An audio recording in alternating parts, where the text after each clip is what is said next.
Mga kapuso, matapos ang 4 na araw, natagpuan na ang ginang na naiulat na nawala sa Angeles, Pampanga.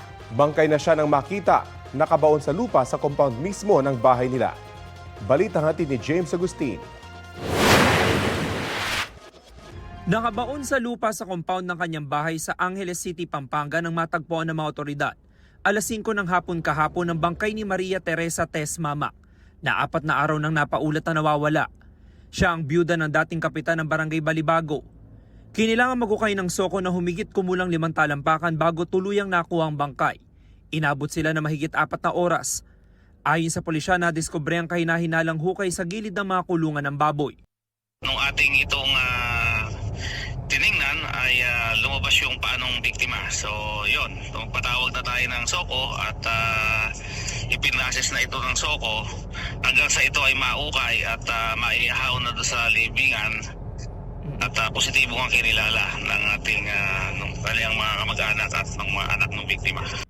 Sabi ng pulisya, sa lalim ng hukay, posibleng nakahanda na raw ito bago pa isinagawa ng sospek ang krimen. Base sa aming investigasyon, ito ay pinaghandaan sapagkat hindi kayang gawin ito ng ganong kabilis lang. Kaninang madaling araw, isinailalim na sa autopsy ang bangkay ng biktima para matukoy ang sanhi ng kanyang pagkamatay. Ayon sa source ng GMA Integrated News, nakitaan ng sugat sa ulo ang biktima na posible raw mula sa matigas na bagay. Hinihintay pa ang resulta ng autopsy. February 12 nang mapaulat na nawawala ang biktima. Sa kuha ng CCTV sa compound ng kanilang bahay, makikita ang isang lalaki na lumabas bandang alas 7:20 ng gabi. Tinukoy ng mga kaanak ang lalaki na driver nila ng mahigit 20 taon. Bumalik din siya sa loob maya-maya. Matapos ang ilang minuto, dumaan ang puting sasakyan ng biktima. Alas 7:30 maririnig sa CCTV ang sigaw ng isang babae sa loob ng bahay na pinaniniwalaang sa biktima. Pagsapit ng alas 8:30 ng gabi, makikita ang puting sasakyan na palabas ng compound. February 14 nang matagpo ang abandonado ang sasakyan at nakaparada sa Magalang Municipal Plaza. Isinailalim na ito sa forensic examination. Sa paunang investigasyon ng pulisya, may nakita silang bakas ng dugo sa pader, wheelbarrow, washing machine at gripo sa compound. Ang lalaking driver hindi na nakita at nakontak ng mga kaanak ng biktima simula noong February 12. Ayon sa pulisya, itinuturing na person of interest ang driver. Base ho sa mga testigo ay siya ho yung huling nakitang kasama at siya yung huling nakitang nagmaneho nung sasakyan. Sa ngayon ay ini-establish pa natin kung ano yung posibleng motibo kung bakit nagawa ng ating suspect sa biktima. Nagkasa ng manhunt operation ng pulisya para matunton ang driver. Sa isang pahayag, mariing kinondena ni Pampanga 1st District Representative Carmelo Lazatin Jr. ang pagpatay kay Mamak. Nagalok din siya ng 200,000 pisong pabuya sa sino mang makapagbibigay ng impormasyon sa kung sino ang pumatay sa biktima. Kumuha na ng DNA sample ang pulisya mula sa bangkay ng biktima para i-cross-match sa mga bakas ng dugo na nakita sa ilang bahagi ng compound at maging sa sasakyan ng biktima. Inalam pa ng pulisya ang motibo sa krimen. James Agustin, nagbabalita para sa GMA Integrated News. Mga kapuso, posibleng hanggang Marso pa magtagal ang amihan season. Base sa datos ng Pag-asa, may inaasahan pa raw na surge o bugso ng amihan. Pagdating naman ng Marso, unti-unti na itong huhupa. Sa ngayon, sa extreme northern Luzon umiiral at nakaapekto ang amihan. Habang easterlies naman sa nalalabing bahagi ng bansa. Ngayong Martes, naitala sa La Trinidad Benguet ang 14.3 degrees Celsius na minimum temperature, 16.2 degrees Celsius sa Baguio City, habang 23.5 degrees Celsius dito sa Quezon City. Base sa rainfall forecast ng Metro Weather, malaking bahagi ng bansa kasama na ang Metro Manila ang magkakaroon ng maayos na panahon sa mga susunod na oras. Uulanin naman ang ilang bahagi ng Northern at Central Luzon, Quezon Province, Mindoro, Bicol Region, Visayas at Mindanao. Ito ang GMA Regional TV News.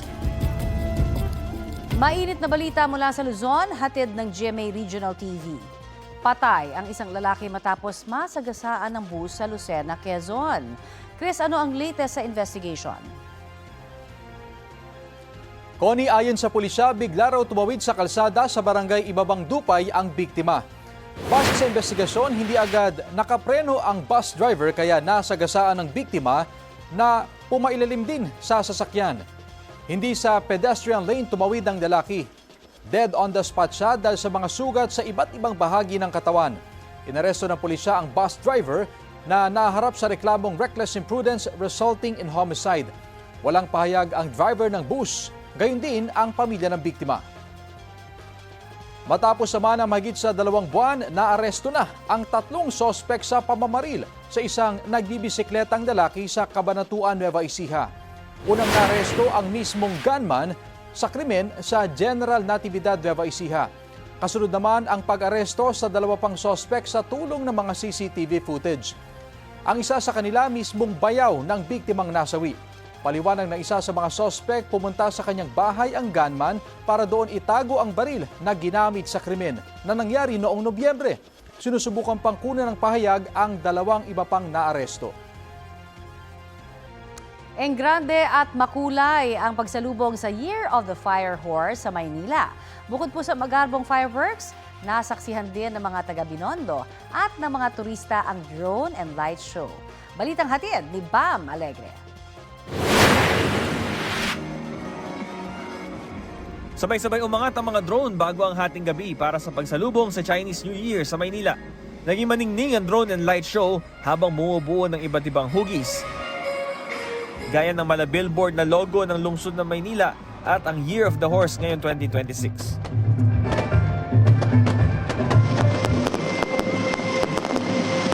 Paghudyat ng alas 12 na hating gabi, nagliwanag ang paligid sa makulay at maingay na community fireworks display. Tanaw na tanaw ang mga pailaw mula sa mga tulay ng Ilog Pasig sa Chinatown. Sobrang ganda po. Sobrang ngayon lang kasi ako nakapunta dyan. Kaya sobrang ganda ng mga fireworks nila na paputok.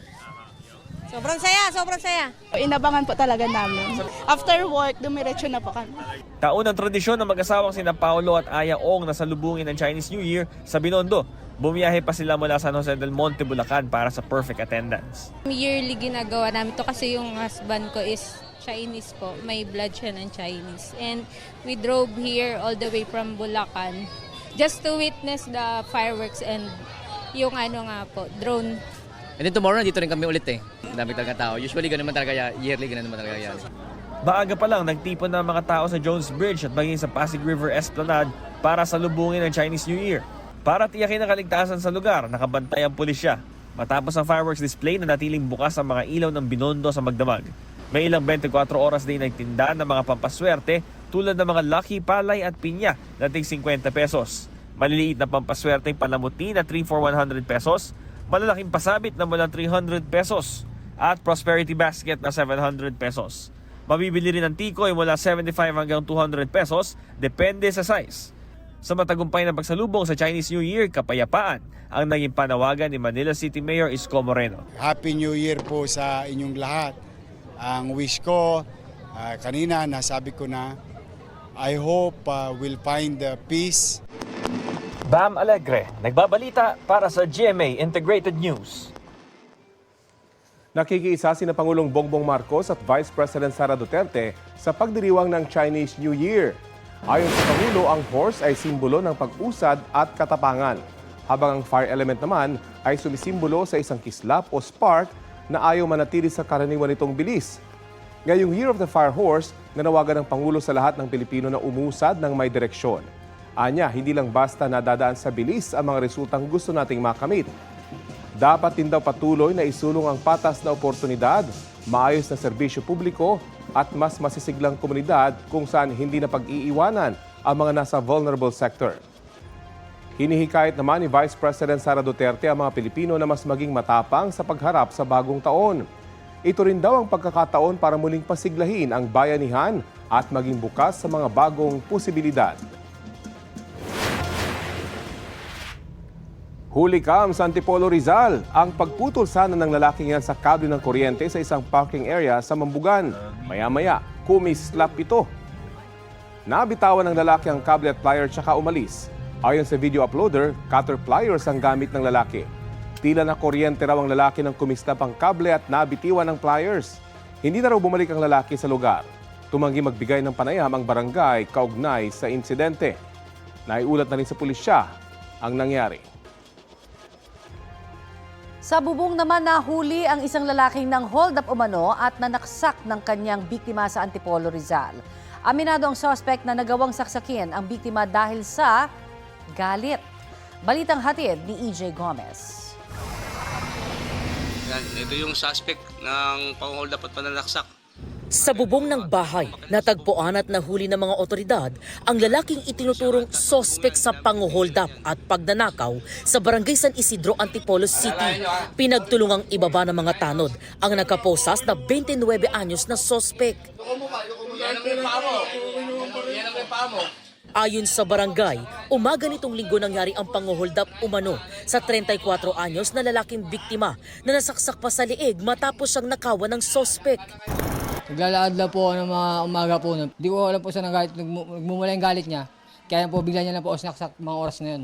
Nagbabantaan niya na lang po ako tapos gusto niya akong patayin. Tapos yung gamit ko po nalaglag, kaya kinuha niya rin po. Cellphone po. Personal na kilala po ng biktima yung suspect po. Tapos po, yun po, nung siya po ay inabangan, tinutukan, actually nasaksak po sa lieg, nai-report po niya agad dito sa, nakuha po yung cellphone, nai-report po agad dito sa barangay at agresibo po ang ating mga tanod. Talagang hindi po talaga nila tinantanan hanggat hindi po nila mahuli. Aminado ang sospek na si alias Baloloy sa pananaksak sa biktimang madalas aniyang makituloy sa kanilang bahay. Nagawa raw niya yun dahil sa galit. Itinanggi naman niya ang paratang na pagnanakaw. Napuno na po kasi ako eh. Nag-away po kami noon.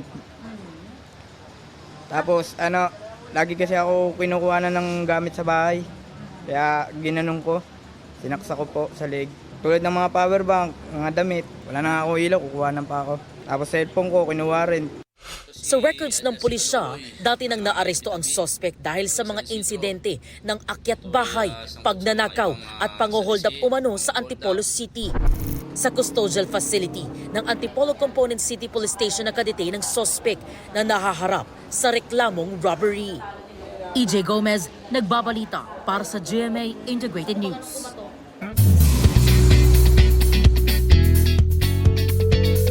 Happy Tuesday mga mari at pare! Shining performances ang ipinamalas ng cast ng upcoming GMA Afternoon Prime Series na Born to Shine sa kanilang mall show sa Malabon.